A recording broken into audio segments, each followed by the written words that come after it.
এখন আবার viral video নিয়ে তৃণমূল লাফালাফি শুরু করছে, ব্যাপারটা কি ধরনের দেখছে? এই লাফালাফি যার কারণে বাঁদররা করে, গাছের ডালে লাফালাফি করে। আন্দোলন কেন বলছেন? কি আন্দোলন করেছে বিজেপি?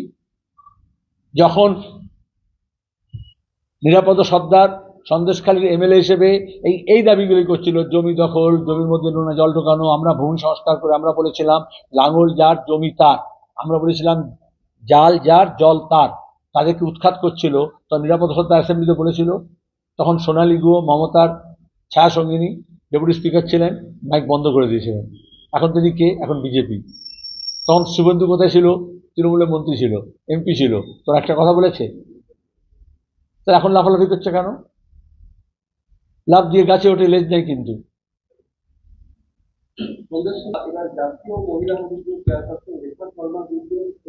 আমার মিডিয়াগুলো দেখে হাসি পাচ্ছে। আচ্ছা, সন্দেশখালী কি একদিন হয়েছে? সন্দেশখালীতে হয়েছে? গোটা রাজ্যে এরকম মুক্তাঞ্চল তৈরি করেছে।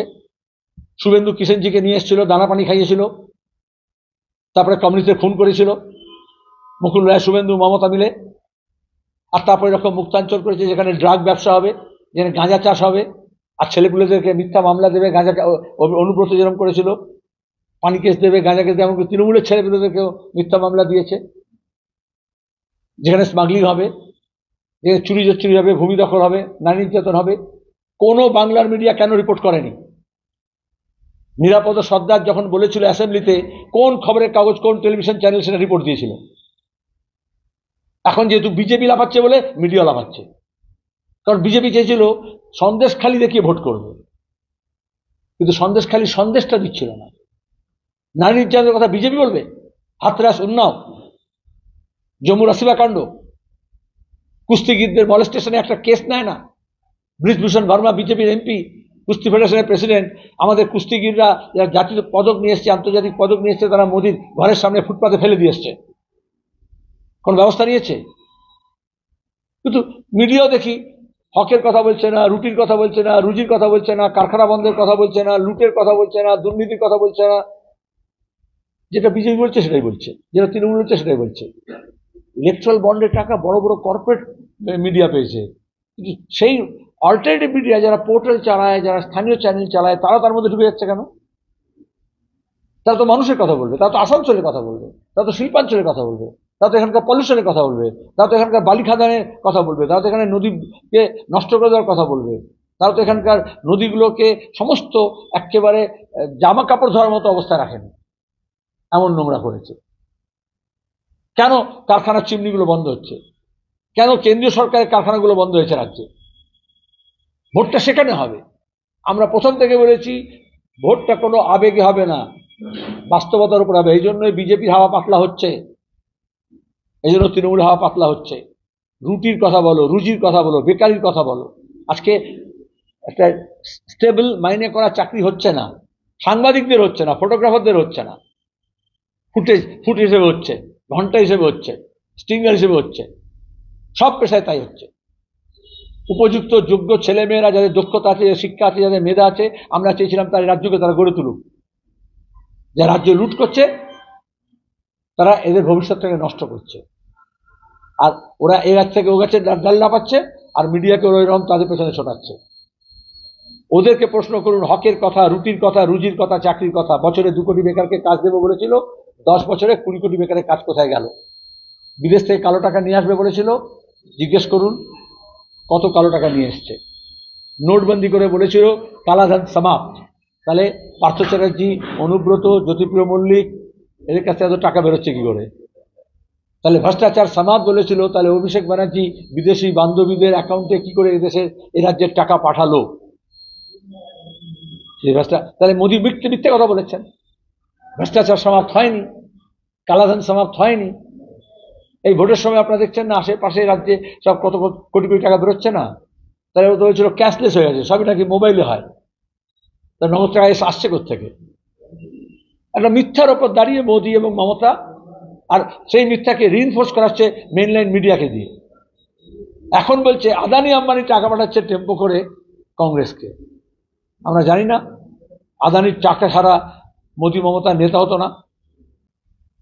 পুলিশ চোর ধরেনি, এখন পুলিশের কি অবস্থা দেখতে পাচ্ছেন। নির্বাচনের প্রক্রিয়ার মধ্যে পুলিশকে, সিভিককে তো বটেই, পুলিশকে বলা হয়েছে বুথের ধারে কাছে যাবে না। রাজ্যের কি অবস্থা, পুলিশ মন্ত্রী এমন পুলিশ অবস্থা করেছেন, একটা বড় ভোট হবে সেখানে পুলিশকে বলা হচ্ছে না থাকলেই ভালো। কারণ যেভাবে ভোট লুট হয়েছে পঞ্চায়েতে, পুরসভায় বিগত নির্বাচনগুলোতে, কাউন্টিং পর্যন্ত লুট হয়েছে, তাহলে গণতান্ত্রিক প্রক্রিয়াকে ধ্বংস করা হচ্ছে। আর পুলিশ আছে বলেই তৃণমূল আছে। এই জন্য পুলিশকে যখন নির্বাচন প্রক্রিয়া বাইরে রাখা হয়েছে, তৃণমূলী গুন্ডা মস্তানদের দাপটও কিছুটা কমেছে। আমরা চাই অবাধ, সুষ্ঠু, শান্তিপূর্ণ নির্বাচন হোক, লোকে শান্তিতে ভোট দিক, শান্তির জন্য ভোট দিক, তাহলে ভবিষ্যতে আমাদের রাজ্যে এবং দেশে শান্তি প্রতিষ্ঠিত হবে। শান্তি প্রতিষ্ঠিত হতে পারে না যে সেখানে ইন্টার কমিউনিটি অ্যামিটি না হয়, ভাষা, ধর্ম, জাত পাত, পোশাক, খাদ্য আলাদা আলাদা, সবার অধিকার মেনে নিতে হয় এবং তারপর সবাইকে এক জায়গায় এক সূত্রে বাঁধতে হয়, একই স্বপ্ন। আজকে আমাদের দেশের সামনে কোনো স্বপ্ন নেই, শুধু প্রধানমন্ত্রীর স্বপ্ন আছে তিনি সারা জীবন থাকবেন। বিজেপির স্বপ্ন আছে একটা হিন্দুত্ববাদী রাষ্ট্র হিসেবে ফাঁসিবাদী রাষ্ট্র তৈরি করবে। ধর্মকে বর্ম হিসেবে ব্যবহার করছে। পৃথিবীর সব দেশে আমরা দেখেছি, আমাদের প্রতিবেশী দেশগুলোতে দেখেছি। যে দেশ ধর্মনিরপেক্ষ নয় সে গণতান্ত্রিক নয়, যে গণতান্ত্রিক নয় সে ধর্মনিরপেক্ষ হতে পারে না।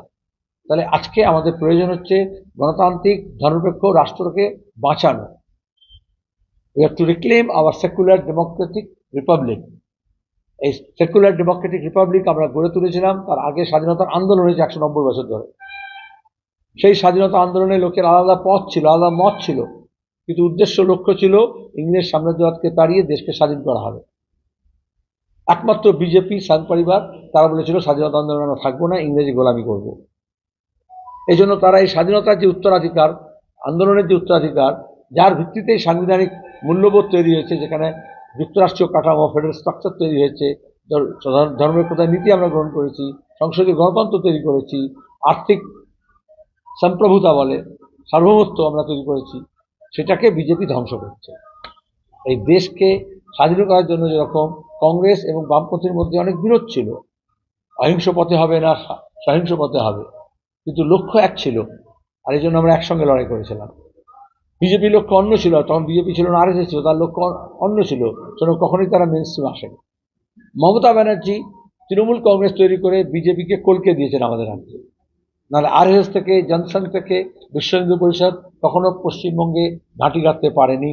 আমাদের বাংলার সংস্কৃতি, আমাদের নবজাগরণ ঐতিহ্য, আমাদের মানুষের সম্প্রীতি এ সুযোগ দেয়নি। মমতা ব্যানার্জি বললেন বিজেপি তার ন্যাচারাল অ্যালাই, এবং এখন প্রতিদিন দেখা যাচ্ছে মমতা ব্যানার্জি অভিষেকের যে দুর্নীতি, চুরি জোচ্চুরি, বিজেপি সরকার দিল্লিতে আছে বলে আছে, আমি বলছি না। বিচারপতি অমৃতা সিনহা হাইকোর্টে এজলাসে দাঁড়িয়ে অন রেকর্ড বলেছেন যে যে অভিষেক ব্যানার্জির এত সম্পদ দেশে বিদেশে পাচার করলো, এত বাড়লো, কবে থেকে বাড়লো? লিপসেন বংশের 2013 পর থেকে কেন বাড়লো? তৃণমূল তো তৈরি হয়েছিল 1999-এ, সরকার এসছে 2011-তে। তাহলে বিজেপির এত লুটপাট, অভিষেকের এত দাপট, এত সম্পদ বাড়লো কবে থেকে? 2013 পর থেকে। 2013 পরে কি হয়েছে? এখানে বাবুল সুপ্রিয় এমপি হয়েছিল আর মোদী প্রধানমন্ত্রী হয়েছিলেন। তাহলে এমন একটা চৌকিদার দেশে পেয়েছিল যারা চুরি আরো বাড়িয়েছে, জোচ্চুরি আরো বাড়িয়েছে। আমরা বলেছিলাম তৃণমূলের দাপট আরো বেড়ে গেছে, বুকের পাটা আরো বেড়ে গেছে। এখনো পাশের রাজ্য হেমন্ত সোরেন মুখ্যমন্ত্রী জেলে, অরবিন্দ কেজরিওয়াল দিল্লির মুখ্যমন্ত্রী জেলে, চিদম্বরমের কাছে সিবিআই পৌঁছতে গেলে পাঁচিল টপকে ঢুকে যায় কোনো কেস না থাকা সত্ত্বেও। ডিএমকের মন্ত্রীকে জেলে পাঠায়। আর আমাদের এখানে কয়লা পাচার কাণ্ডে সব প্রমাণ আছে, কার মারফত টাকা গিয়েছে, কোন ব্যাংকে গিয়েছে, কত টাকা গিয়েছে। সেখানে অপরাধী দেশের বাইরে একজন চক্রী, আর সবচেয়ে বড় অপরাধী যে অভিষেক ব্যানার্জি, মমতা ব্যানার্জি, মোদী, মোহন ভাগবত এক লাইনে দাঁড়িয়ে তাকে সিবিআই এর চার্জশিট থেকে নাম বাইরে রেখেছে। এখন সে দাপট দেখাচ্ছে। আমি যখন বলেছিলাম বিদেশি বান্ধবীদের অ্যাকাউন্টে টাকা পাচার করেছে, এখানকার লুটের টাকা, তখন বলেছিল মানহানি মামলা করবে, উকিলের চিঠি দিয়েছিল। আমি বলছিলাম ওটা টয়লেট পেপারের যোগ্য নয়। বলেছিল প্রেস কনফারেন্স করে আপনাকে বলতে হবে, নাহলে মানহানি মামলা করবো। আমি বলছিলাম যার মান নেই তার হানি কি করে হবে? আজ পর্যন্ত মামলা করেনি। আলকেমিস্টের কেডিসি আপনারা জানেন, যখন আমি সেবি, তারপরে তোমার গিয়ে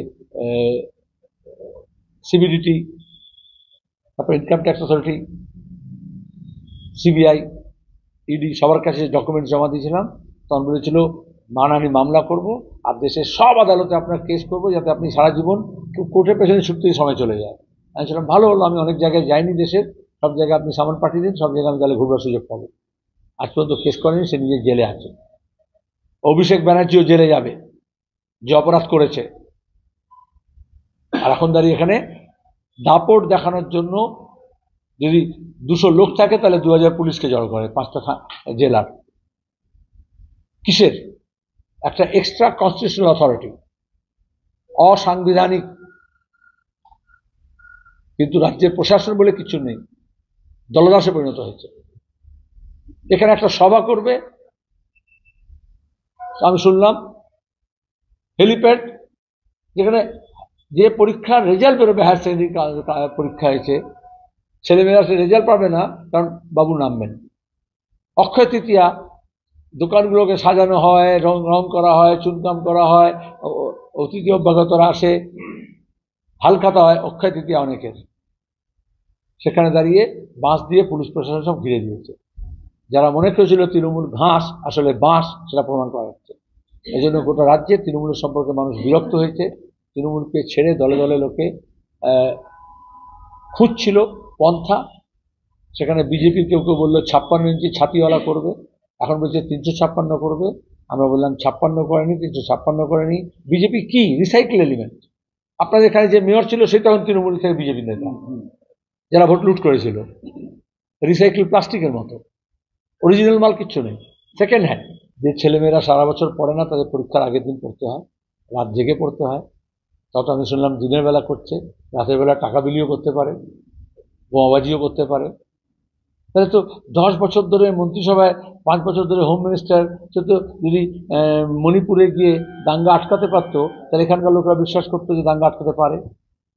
অভিষেক যে স্বর্গরাজ্য নিয়ে আসবে বলেছিল, সেটা পঞ্চায়েত পুরসভা যদি ভোট লুট না করতো, তাহলে এখন যে চুরি হচ্ছিল না করতো, তাহলে এখন এসে যদি আসে এত পুলিশকে রাখতে হচ্ছে কেন? যে কোনো বাচ্চা ছেলে দূর থেকে দেখলে চোর চোর বলে চিৎকার করবে, এই জন্য এত পুলিশকে ঘিরে রাখতে হচ্ছে। আসুক।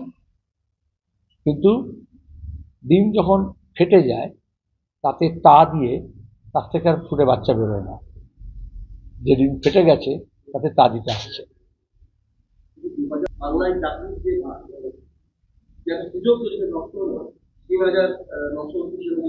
প্যাসিভ কেন বলছো? নষ্ট হলো কেন? নষ্ট করলো কে? নষ্ট করলো বি অ্যাক্টিভ। একটা পরীক্ষা সুষ্ঠুভাবে নিতে পেরেছে এরা? এমন একটা পরীক্ষা হয়েছে যেখানে প্রশ্নপত্র ফাঁস হয়নি।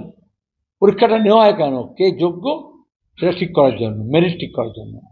তাহলে এখন হাইকোর্ট থেকে সুপ্রিম কোর্টে গিয়ে কি প্রমাণ হচ্ছে? যে যোগ্যতা ঠিকমতো পরীক্ষা তো শুধু দেয়নি, ওএমআর সিট, পরীক্ষার খাতা, ডকুমেন্ট সব নষ্ট করেছে। যাতে हिंदी में कहावत है, गेहूं के साथ घुन पिसा जाता है। গমের মধ্যে যদি পোকা থাকে, কাঁকড় থাকে, আর তুমি যদি আটা করো তাকে চাকরিতে দিয়ে দাও, তাহলে তোমার তো পরে তুমি দেখবে বাড়ি বাড়ি আটা লাগছে, কিন্তু ওটা সব পিষে গেছে একসঙ্গে। তাহলে মমতা ব্যানার্জি যেটা করেছেন, যোগ্য অযোগ্য দুজনের খাতাপত্রকে মিক্সিতে ঢেলে দিয়ে একরকম করে মিশিয়ে দিয়েছেন, যাতে কেউ না বাঁচতে পারে। অনেক সময় বাচ্চারা যখন খেলে দেখবে, আগেকার দিনে, এখনকার ভিডিও গেম নয়, আমরা যখন খেলতাম বালি নিয়ে হোক, মাটি নিয়ে হোক, যেটা বানাতে গিয়ে হোক, ঝগড়া হয়, তখন যদি হেরে যাচ্ছে দেখে, তখন দাঁড়িয়ে এরকম করে সেই বালিটাকে মাটিটাকে সব ঘেটে দেয়, যা কিছু খেলা হবে না। তাই তো? ওই যে ইট রেখে গোল পোস্ট বানিয়ে যখন খেলা হতো পাড়ায়, তখন হচ্ছে যদি গোল খেয়ে যাচ্ছে, তখন ওই গোল পোস্টটা ইটটাকে সরিয়ে দেয়, যা আর খেলবো না, খেলা বন্ধ। তো মমতা ব্যানার্জির নির্দেশে ক্যাবিনেট এখানে পরীক্ষা, চাকরি পরীক্ষা, টেট হোক, আপার টেট হোক, SLST হোক, শরীরশিক্ষা হোক, সমস্ত রকম, মাধ্যমিক হোক, উচ্চ মাধ্যমিক হোক, ফরেস্ট সার্ভিস কমিশন হোক, পাবলিক সার্ভিস কমিশন হোক, মাদ্রাস সার্ভিস কমিশন হোক, এই পরীক্ষাগুলোকে ঘেটে দিয়েছে। কেন ঘেটে দিল? টাকার বিনিময়ে। টাকা দিয়ে লুট করলো বলে তো।